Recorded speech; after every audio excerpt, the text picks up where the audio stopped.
It's time to end the week with a bang. The start of Season 4 in League One begins right now.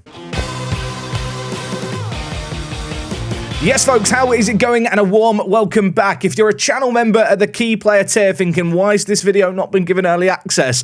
Behind the scenes here, it's 9:30 a.m. as I record this, the day you're going to see it. Yeah, I decided with Football Manager being delayed to go on holiday for the last week, I don't think anyone noticed while I was away. The beauty of the internet meant that everything was scheduled while I was away, so I hope you enjoyed all the content. Today, we're getting back down to business. And that business is this, League One. I feel like this is a bit of a step up from League Two. I feel like League Two and the National League are kind of one and the same. I feel like the lower end of League One, to be fair, probably is more in line with League Two's upper teams. But in terms of the big dogs towards the top of the table here, safe to say there's some big names, but with our current squad and the additions we've made, we are predicted at least a top half finish. That's what the media think, the board think mid-table finish in League One is the name of the game. Of course, last episode, we added some pretty good strength to the team. It's not like we've gone out and radically rebuilt the team, but there wasn't necessarily a need to do that. We kept hold of some key players, cashed in on some squad players, and whilst I maybe will do some more dealing before the end of the window, we're kind of going to stick with what we've got for the moment. Of course, we have a new captain in George Edmondson with his massive forehead. We've not had a weapon from set pieces in this save game yet. I feel like most save games I have, there's one player who emerges as just a big, beefy boy. I'm hoping George can be that. I mean, look at the sides of his head. He should be winning all the headers. And from a tactical point of view, not a great deal changing this year. We're sticking with the three at the back. I feel like we've stumbled across something that gives us a really good, solid defensive foundation. And with the new additions we've got at the back, I'm hoping it's going to leave us in good stead this year. Ambitious aim, maybe aim for the playoffs and promotion. To be honest, I wouldn't mind consolidating a year at this level, especially with some of the younger players we've got. Players like Ajaria, I want to give as much game time as possible to develop. Elsewhere, of course, pop prospects like Gavin Wallace, maybe if we secure a mid-table finish early on in the year, I can just give him a loads of game time. I mean, Gavin looks like a very good player, came through last year's intake. Not a bad left-back, of course, probably not as good as AA. Although, actually, when you look at the head-to-head comparison there, he is a bit better going forward. Anyway, to kick things off today, we are going to go through a little squad rundown. I like to do these at the start of the season. I know not everyone is in for all the transfer specials because they can go on a little bit. Apologies for one that was nearly an hour long recently. I say apologies. You lot loved it for the most part, but yeah, it was not meant to be that long, so sorry. Anyway, let's talk about the squad for this year, starting with goalkeepers. Of course, Miles Roberts holds down the position in the team that he's held for the last few years as a backup goalkeeper. Very good backup goalkeeper, the 25-year-old, on £500 a week, probably, maybe, really, should be looking to renew his contract. Although I suspect he's going to want more money next time around. Of course, Teddy Sharman-Lowe was our starting goalkeeper last year. Wasn't a bad goalkeeper, to be honest. I feel like the ratings were quite good for him, actually, in League Two, and I was very harsh because he just had moments of madness and kept getting injured. And really, I'm looking for a consistent goalkeeper who's going to be the man with a plan. We looked for that man. It didn't quite go to plan. We ended up with Caleb Anson here, the Italian on loan from Norwich City. He can jump. He can communicate. He has a mobile phone on him at all times, and he's also got 17 aerial reach. I feel like I'm pinning a lot of hopes on this guy. I suppose the good thing is, if he doesn't really perform, I have still got Teddy who can come in. The not so good thing, if that happens, would be the small matter of the fact he's on £7,000 a week. Which, just as a reminder, our second highest earner is Joe Geldhart on £5,000 a week. I suppose the advantage with Caleb is he is in on loan. I really hope I'm not going to regret this. I hope he's going to be good. Anyway, when it comes to the back three in this team, I feel like we've got more depth than we've had in previous years. We've got a few big new additions to the team, which I'm very, very much looking forward to seeing play. I talked about Edmondson before, but of course we've also signed Luke Mbete. Lots of pressure on this guy to step up. I think this might be our first actual left-footed real centre-back of the save game. Certainly the first in recent years. I feel like he is going to be a good little player. A little bit concerned he might get called up to international duty at awkward moments, but we'll cross that bridge when we get there. And between him and Edmondson, who of course are going to be playing as the wider centre-backs, the big man on campus, the king in the middle, I suppose you could say, is going to be Jack Kingdon, 21 years old, a player who's really grown with the club. We signed him back in the National League at the end of our first season, and since then he's had 2 years of playing regular first-team football. I'll level with you, the numbers that he's put in aren't the most impressive, but I feel like sometimes players, certain roles in the match engine are just kind of done dirty. I think Jack is maybe one example of one such player, and he's certainly an example of a player who, if we look at his all-time development, really has grown with the club, and I'm hoping he's going to continue to do that now at a League One level. In terms of the rest of the depth at centre-back, the depth is now what was the former starters in the team, which means that I feel like I can rely on them. We've got players like Zach here, who at 23 years old is a very capable player, playing with the ball at his feet, can also play defensive midfielder. Always good to have a bit of bonus depth when it comes to players on the bench. A little bit concerned that this man here, Jesse Deborah, isn't going to be happy with a lack of game time, although we did manage to lower his playing time in the off-season. The 27-year-old is a good centre-back. I feel like he's good enough for League One if I need him to play, or if maybe someone gets injured or someone just isn't performing well. But he's just kind of been superseded by some new additions to the team. And I suppose it's a similar story with Louis Jackson, 21 years old, good player, plenty of potential, perhaps still really, really consistent, but the 21-year-old just hasn't quite developed to that same level as Jack Kingdon. And when you look at the head-to-head here, you can kind of just see that Kingdon now has the edge. Of course, both of these players came in at the same time. No intention of selling Louis Jackson, although, given the fact he's unhappy, given his current valuation, maybe I should be thinking about selling him. Over on the left wing-back side of things, this is an area where I kind of would like to get a bit more depth, maybe. Of course, we've got Aaron Allen, who is going to be our main man this year in this position. The 18-year-old has continued to develop really, really well. He's a fan favourite, came through our academy. I have no real intention of selling him, if I'm being honest. Behind him, though, there is a bit more of a question mark. I think the immediate backup this year will be Connor Pye, who someone has recently pointed out looks like me without the glasses. I don't see it myself, but you know what? Maybe it's because I've not got my glasses on. This guy's not a bad left back. I just feel like maybe he's not quite League One ready. And whilst we do have a third choice left wing back in the team in Mandela Egbo, just a reminder, Mandela is actually right-footed and more of a right wing back, but in an emergency, he could definitely play on the left-hand side. Over at right back, of course, we've got Tammy Ajaria, who we had a lot of interest in the summer. We managed to fend off a lot of bids for him. He is still here. Egbo as the backup. And then two, players who probably shouldn't be playing wing back, but in an emergency definitely could. George Marsh, not really got the legs of a wing back, but he can play right wing back. Of course, he's come in more to be depth at the centre defensive mid position, where he will probably be starting this year due to injuries. And if everything goes really horribly wrong, and I mean really, really horribly wrong, Callum Hume, who I'm still not opposed to selling, could play right back. Let's hope that doesn't happen. Now, when it comes to the defensive midfielders in the team, of course, we have the Regista-like players and the defensive mid-like players. We'll start with the more defensive players in our team. Alex Matos really proved his worth last year. I feel like his athleticism in the midfield is nice. The fact he has the arrives late in opponent's area player trait, whilst we also look for underlaps at times with the defensive midfielder, works really, really well. Capable player in his own right, but sadly got injured during pre-season. Can maybe play 45 minutes. I don't really feel like I want to rush him back. Behind him, we have George Marsh, who we've already talked about. John Murray is here. John should not be here. If John plays defensive mid, things have gone wrong. But Burgess here is probably the third choice defensive midfielder, a player who can play centre-back in an absolute emergency. Apparently it's not said Burgess, it said Burgess. Loads of people getting really annoyed in the comments about that. I was on holiday. The videos were already recorded, so I couldn't listen to the comments, and I'm sorry. In terms of the more creative players, this is the bit where there's a bit more of a gamble maybe going on. We have Jarby. Look, JB here, very, very good. Great playmaker-y player. Proved his worth last year with 9 assists in 43 games, but he's not fit to start the year. And that means there's a heap of pressure on this man to perform. Carl Flood, released by Aston Villa at the end of his contract. They actually gave him a game. Clearly, they gave him one game and went, nah, not good enough, get rid.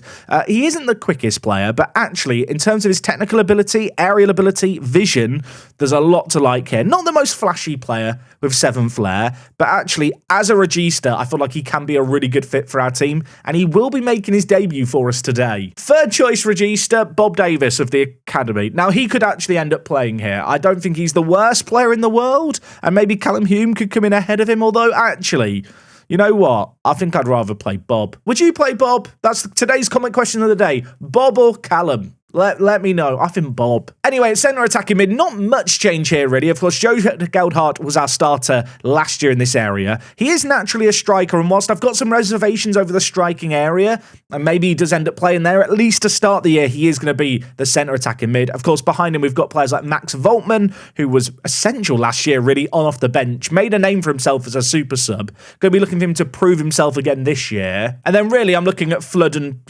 Callum Hume, who we looked at just a moment ago, to be two players who could slot in there in an emergency. If it really goes bad, Niall Townsend of the academy could end up playing at centre attack in mid. And in terms of strikers, there's only 4 names here, you'll notice. That they are the 4 players that I have that can play striker. Of course, Joe could move forward, but the depth could be better there. Ordinarily, when everyone's fit, we will be going with Taylor, who was really, really good for us last year. The 24-year-old really proved his worth with 19 goals in 42 games. I need him to step up and perform similarly at this level. Alongside him, a new signing in Dane Scarlett, who I was really excited for until he got injured for 2 weeks. So he can't play today. Right now, the backup strikers are Ashley Fletcher here, who I think can maybe do a job, or Max Voltman, who I'm definitely going to play ahead of Ashley Fletcher.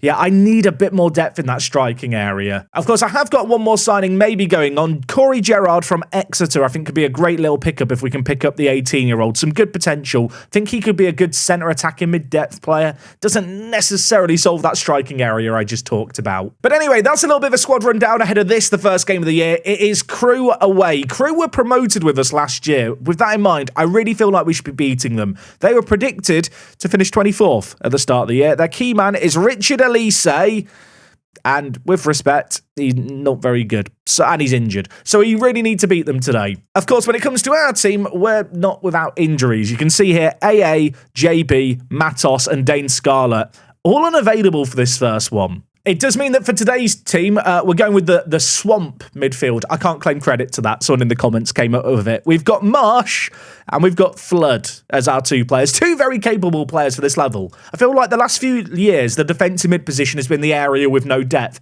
Now it might be our best area alongside centre-back. Elsewhere, Pye's going to play at left wing-back. Mentioned my reservations about him at this level. Suppose we're going to find out today how he does. And up top, Max Voltman is going to spearhead the attack in the absence of Dane Scarlett. The 23-year-old actually chipped in with a decent number of goals, especially considering he only started 18 of these 39 games. Nothing too crazy going on with the rest of the team. I guess the big spotlight today is going to be on the new players at the back. Speaking of which, Mbete, get into the team. I forgot to update the new best 11. Mbete definitely should be here. New goalkeeper, 2 new centre-backs, 2 new defensive mids.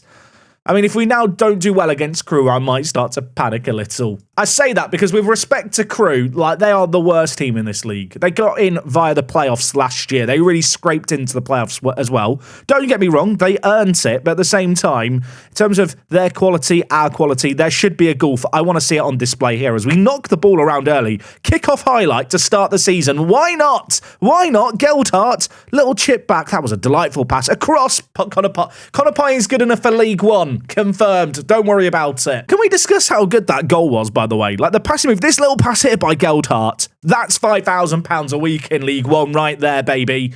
And, well, Pye was never going to miss there. Ajaria throw in on the far side. Marsh back to Ajaria. Flood back to Edmondson now. The new captain, bringing the ball forward. He's a right centre-back. Where's he going? He's at the edge of the box. I want him to shoot. He shouldn't. I don't think Flood meant to pass there, but Taylor's headed it in. It's 2-0 inside 7 minutes. I'll let you decide here. Did Flood mean to pass this? I mean, if he did, he's an absolute genius, the 18-year-old. I think that was a shot that Taylor's headed in. But, you know what? Doesn't matter. It's 2-0. Praising the players. Look at the green, happy, smiley faces. God, I'm going to miss shouts in FM25. Right, can we get another inside 12 minutes? Or am I getting a bit greedy? Probably the latter. Lancaster plays it inside. A man with a scary name I'm never going to be able to say, but surely scores highly in Scrabble. Pulls the shot wide. If you were expecting a slow start to the season, it isn't really happening. The fact that we're 2-0 up in this game is pleasing. The fact that we've had 76% of the ball, even more so, it should have been free. Geldhard hits the woodwork. Pye has his shot blocked. Right, Ajaria's over this. We want free, lads. We want free. We're not getting it with crosses like that. That was really bad. Okay, 10 minutes left of this half. I'll tell you what, it's been an all-action affair so far. Could we get a third here? I feel like it's coming, but we need to see it happen. Ajaria, Geldhard blocked Pye. I'm going to have an issue with Pye and AA again, aren't I? This is a thing now, isn't it? I should be happy. I mean, look, AA is 18 and has potential. Pye, though, isn't exactly old. He's in his early 20s, and he's a left-back who always seems to just find himself in the right place at the right time, and it's annoying. I feel like he might be a time traveller. What a first half this has been, though, by the way. XG 2.84, 72% of the ball. And it was all just going far too well. Why can it just continue to go well? Geldhard's got an injury. You know what, Callum Hume, come on down. I hope that's not a serious injury, because I feel like Geldhard's quite important for us. I mean, if he's injured, that Exeter centre attacking mid I'm looking to sign might end up playing more football than I was expecting. I'll just tell the players I'm happy. Look, we're doing what we need to do on the pitch. Let me have a panic on the sidelines for the next 45 minutes about everything else I need to sort, if that is a bad injury. Hume, I guess, at least is good at set pieces. We don't really have a set piece weapon when it comes to a taker. That was a save? A save by the... I didn't even see the save. The camera angle tricked me. Okay, we're going to make some changes here. Connor Marsh looking a little worse for wear at defensive mid. You know what? Burgess, on you come at 18 years old. Make your debut. Show us what you're all about. If he plays well, maybe we'll nickname him the Hokey Cokey, because it's what it's all about. You know what? Deborah on for Edmondson as well. Not sure why I'm taking Edmondson off. Just scared he'll get injured, I think. Which is completely illogical, but... if you're winning 3-0, you can sub off your best centre-back, can't you? There's 12 minutes left here. We're 3-0 to the good. We've been in a bit of cruise control in the second half. I feel like I've invited that complacency by just mindlessly praising the players. But for players like Hume, this could have been a chance to prove himself with all the injuries going on. He's hit the woodwork there. Anyway, this game here, full time. A little bit of a late resurgence by Crewe, but nothing to worry about. We absolutely dominated this game.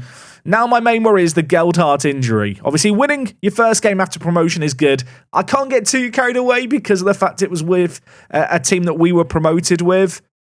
How bad is the injury? Annoyingly bad. 5 to 6 weeks. Taylor finally scores 15 hours without a goal. I had no idea that Joe Taylor didn't score in the last 15 hours of last season. That feels like something I should have been aware of. Ajaria managed to steal man of the match off Pi. I have no idea how he's managed that, but fair play. Okay, we've got another game to do today, not the Salford one, as lovely as Salford is. No thank you, even though we're at home. We're coming back for Leyton Orient. Second league game of the year. It's against our local rivals. We share Brisbane Road with them. We rent the stadium. I don't know if we rent it off them or the council. Doesn't matter. They're our main local rivals. I want to play them. I want to beat them. So I'm going to get forward to that game. You can see here, look, listed as a local rival. We have to beat them. First time we're ever playing them in the league. Buckle up, Buckaroos.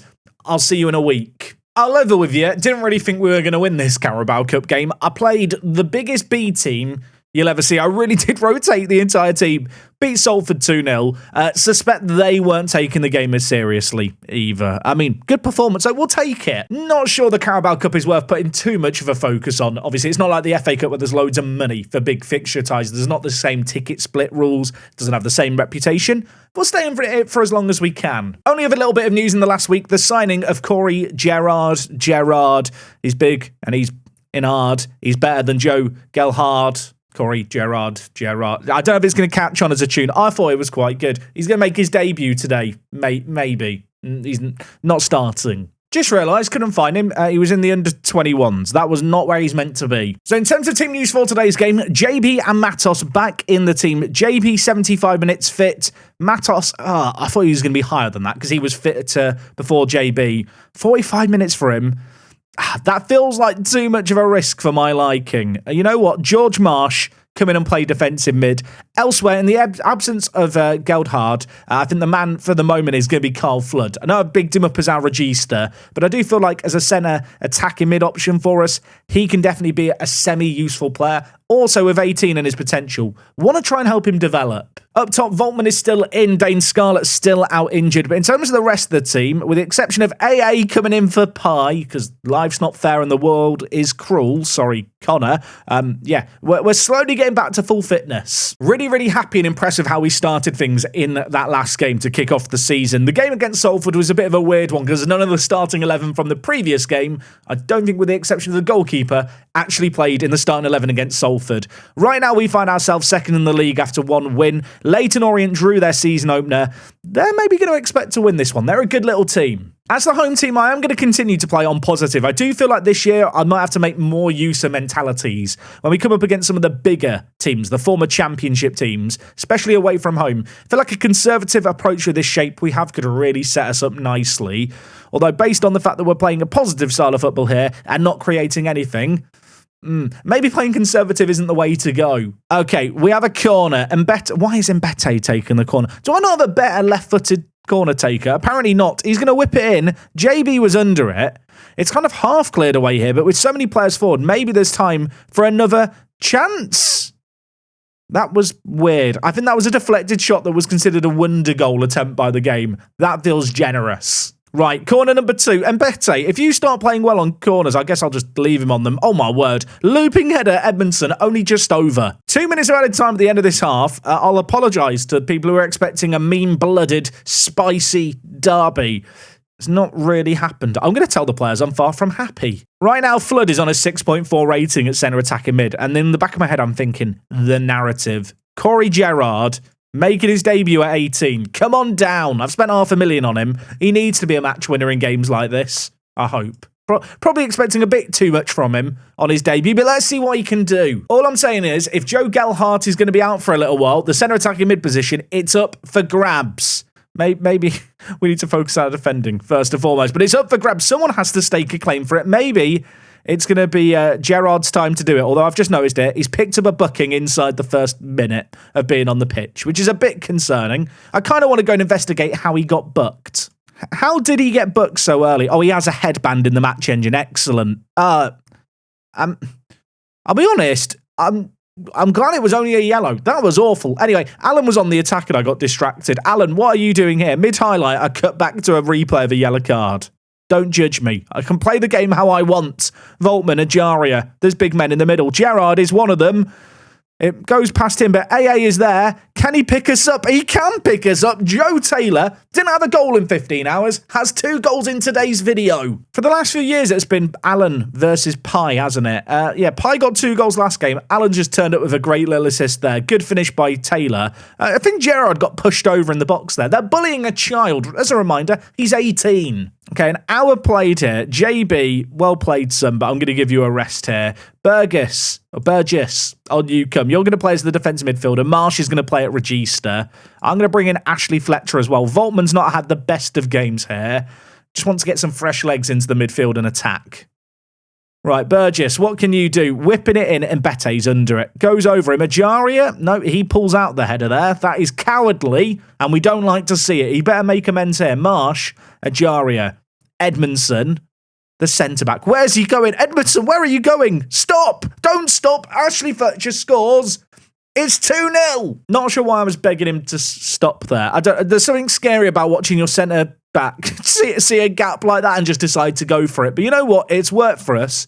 It's a good finish by Ashley Fletcher. 10 minutes left in this game. If Leyton Orient want to show some fight, they need to show it now. We've had 64% of the ball. We've had 16 shots, XG of 2.74. 2-0 does not flatter us. If anything, it doesn't really reflect how good we've been here. This might, though. Marsh finds the back of the net on this occasion and makes it 3-0. Last year, George Marsh was winning the Northern Irish Premier League with Larne. He's come to England, and I'll tell you what, he might be here to conquer. Look at that effort in off the post. Have just noticed they've gone down a man. They've made all their subs and got an injury in the 80th minute. So things really have gone from bad to worse for Leyton Orient.